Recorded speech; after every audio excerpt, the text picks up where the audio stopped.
সিরাজগঞ্জের আড়তে উঠতে শুরু করেছে শীতকালীন আগাম জাতের সবজি। তবে চাহিদার তুলনায় সরবরাহ কম থাকায় চড়া দামে বিক্রি হচ্ছে এসব সবজি।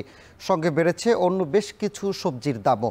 বাজারে সবজির সরবরাহ দাম জানাতে সিরাজগঞ্জ পৌর পাইকারি আড়ত থেকে যুক্ত হচ্ছেন সহকর্মী রিফাত রহমান। রিফাত, জানাবেন শীতকালীন আগাম জাতের কোন সবজি কত টাকায় বিক্রি হচ্ছে, মৌসুমের অন্যান্য সবজির বাজার কেমন দেখছেন?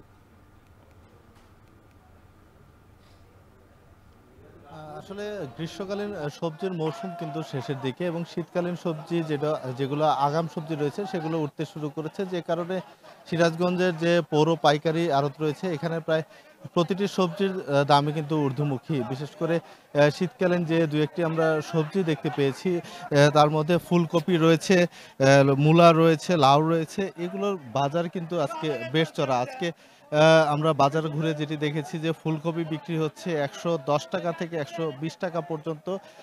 এছাড়া মূলা বিক্রি হচ্ছে ৪০ থেকে ৪৫ টাকা এবং লাউ কিন্তু প্রতি পিস লাউ বিক্রি হচ্ছে ৫৫ টাকা থেকে ৬০ টাকা পর্যন্ত।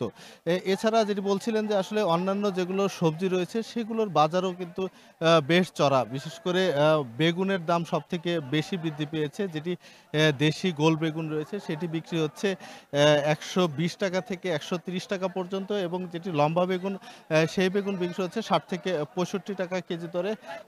আর পটল বিক্রি হচ্ছে ৬০ টাকা এবং করল্লা ৭০ থেকে ৮০ টাকা কেজিতে কিন্তু আজকের এই বাজারে পাইকারি দরে বিক্রি হচ্ছে। এই সবজিগুলো কিন্তু যেগুলো খুচরা বাজার রয়েছে সেগুলো বাজারে গেলে কিন্তু আরো ১০ টাকা থেকে ২০ টাকা পর্যন্ত কিন্তু বেশি দামে ভোক্তাদেরকে কিনতে হবে। যে কারণে আসলে এই যে গ্রীষ্মকালীন সবজির শেষ সময় চলছে, এই সময়ে এসে আসলে যেহেতু সবজির সরবরাহটা কমে আসে, সে কারণে আসলে প্রতিটি সবজির দামই কিন্তু বৃদ্ধি পায়।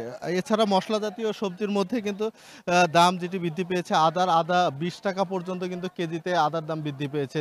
এছাড়া পেঁয়াজ ৭০ থেকে ৮০ টাকা এবং সবচেয়ে কম দামে বাজারে যেটি বিক্রি হচ্ছে আলু ১৪ থেকে ১৫ টাকা কেজিতে কিন্তু আজকের এই বাজারে বিক্রি হচ্ছে। তো আসলে বাজারে আসলে সরবরাহের উপর ভিত্তি করেই আসলে এই বাজারে সবজির দাম ওঠানামা করে। তো এই ছিল আমার কাছে সিরাজগঞ্জের পৌর পাইকারি আড়ত থেকে সবশেষ।